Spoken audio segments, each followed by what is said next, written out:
In 1995, a pharmaceutical consortium attempted to patent the medicinal compounds of elderberry extract. They failed. The reason was simple. Humans had been using this plant medicinally for over 4,000 years. Prior art existed in Egyptian medical papyri, Roman herbals, and medieval monastery records. The Patent Office rejected the application because you cannot claim ownership of ancient knowledge. But the attempt reveals something darker. When corporations try to patent traditional remedies, it means those remedies work too well to ignore. Elderberry had become a threat to the antiviral drug market. Clinical trials were showing results that pharmaceutical companies could not dismiss. The blackberries growing wild along forest edges were outperforming synthetic antivirals in laboratory conditions. Yet today, most people walk past elderberry bushes without recognition. The plant that medieval physicians called the medicine chest of the common people has been erased from collective memory. Not because it stopped working, because it never stopped working. Elderberry appears in the oldest medical texts of human civilization. Ancient Egyptians used it to treat burns and improve complexion. Hippocrates, the father of Western medicine, called the elder tree his medicine chest. He documented its use for respiratory infections, fever reduction, and inflammatory conditions. Roman soldiers carried dried elderberries on military campaigns as preventive medicine against camp diseases. Medieval monasteries cultivated elder trees specifically for their pharmacological properties. Monks recorded precise preparation methods in illuminated manuscripts that still survive in European archives. During the plague outbreaks of the 14th century, elder flower water was one of the few treatments that seemed to provide relief. Traditional healers across Europe, Asia, and North America independently discovered the plant's antiviral properties. Indigenous peoples in North America used native elderberry species for identical purposes as their European counterparts. This parallel discovery across continents suggests something significant about the plant's biochemistry. But by the 20th century, synthetic pharmaceuticals had replaced botanical medicine in mainstream medical practice. The knowledge moved from textbooks to folklore. The medicine chest became a decorative garden shrub. In 1995, Israeli virologist Dr. Madeline Mumkwoglu conducted randomized controlled trials on elderberry extract during a flu outbreak. The results were startling.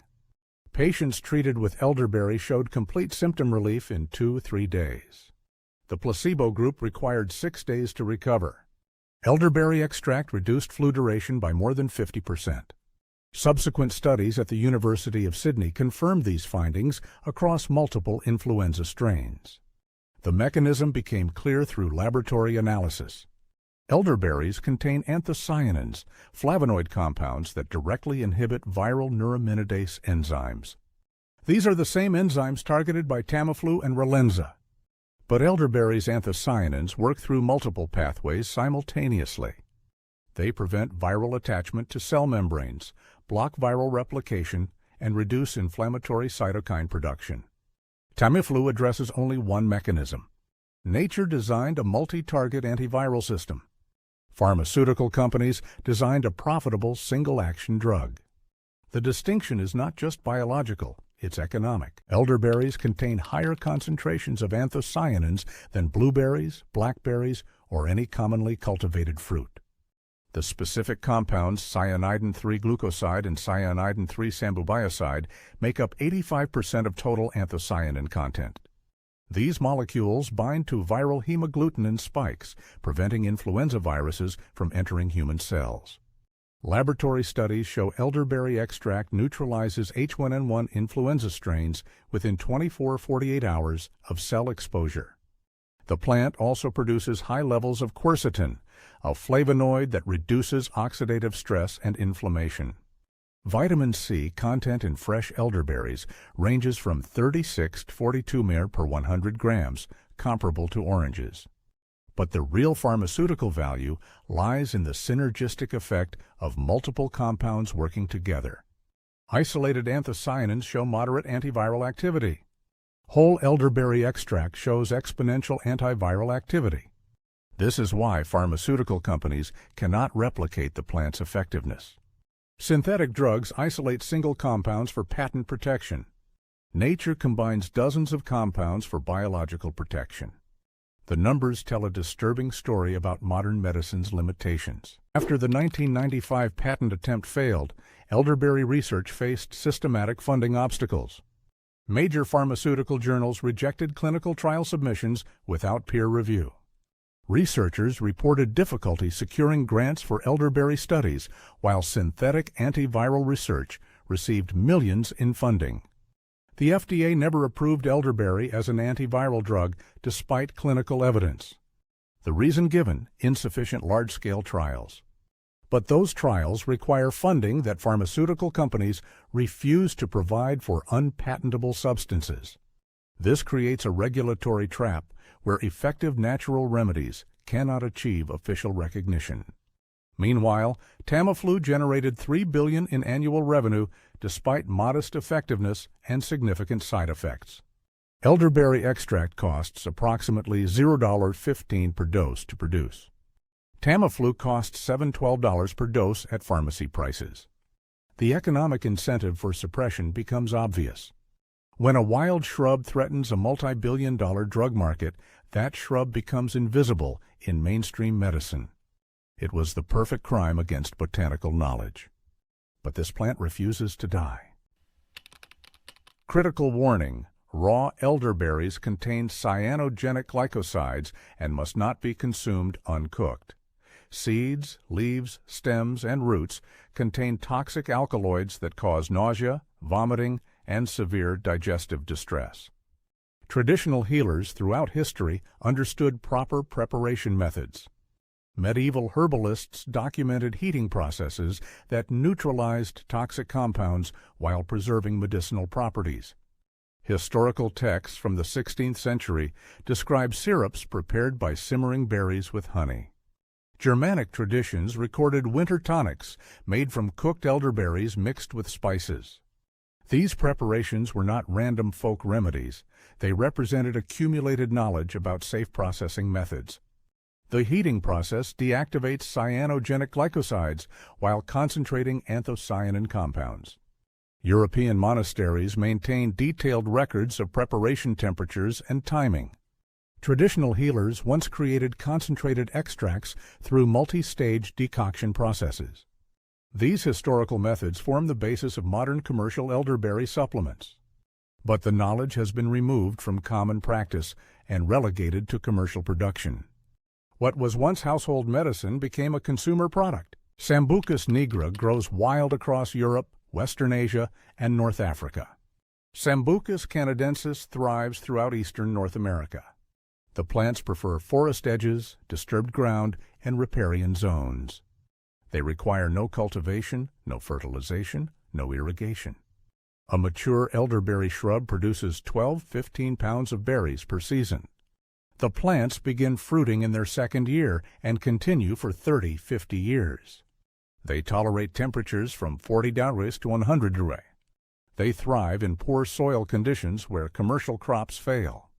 Elderberry represents exactly what industrial agriculture cannot monetize: abundant, free, self-perpetuating medicine. The plant offers no dependency, no repeat purchases, no patent protection. It grows in ditches, along fence lines, in abandoned lots. Every spring, millions of elderberry flowers bloom across the northern hemisphere. Every autumn, millions of pounds of medicinal berries ripen on wild shrubs. And most of them fall to the ground, uneaten and unrecognized. We have trained ourselves to walk past free medicine on our way to buy expensive pharmaceuticals. Elderberry's antiviral mechanism operates on multiple levels simultaneously. First, anthocyanins bind to viral surface proteins, preventing attachment to host cells. Second, they inhibit neuraminidase enzymes that allow viruses to spread between cells.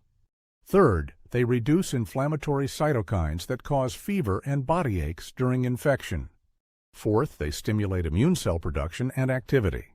This multi-pathway approach explains why elderberry shows effectiveness against various influenza strains, including H1N1 and H5N1. Laboratory studies demonstrate activity against coronavirus strains, though clinical trials remain limited. The plant evolved these compounds as its own antiviral defense against pathogens. Humans simply recognized and adopted a system that nature had already perfected. Modern medicine attempts to replicate single aspects of this system with synthetic molecules. But isolating one mechanism eliminates the synergistic effects that make the whole system effective. Nature operates through complexity. Pharmaceuticals operate through simplification. The results speak for themselves in clinical outcomes. Growing elderberry requires almost no horticultural knowledge. Cuttings root within 3 to 4 weeks in moist soil. Seeds germinate after 90–120 days of cold stratification. Plants establish within 1 season and fruit the following year. They require pruning only to maintain shape and accessibility. No pesticides, no fungicides, no specialized fertilizers.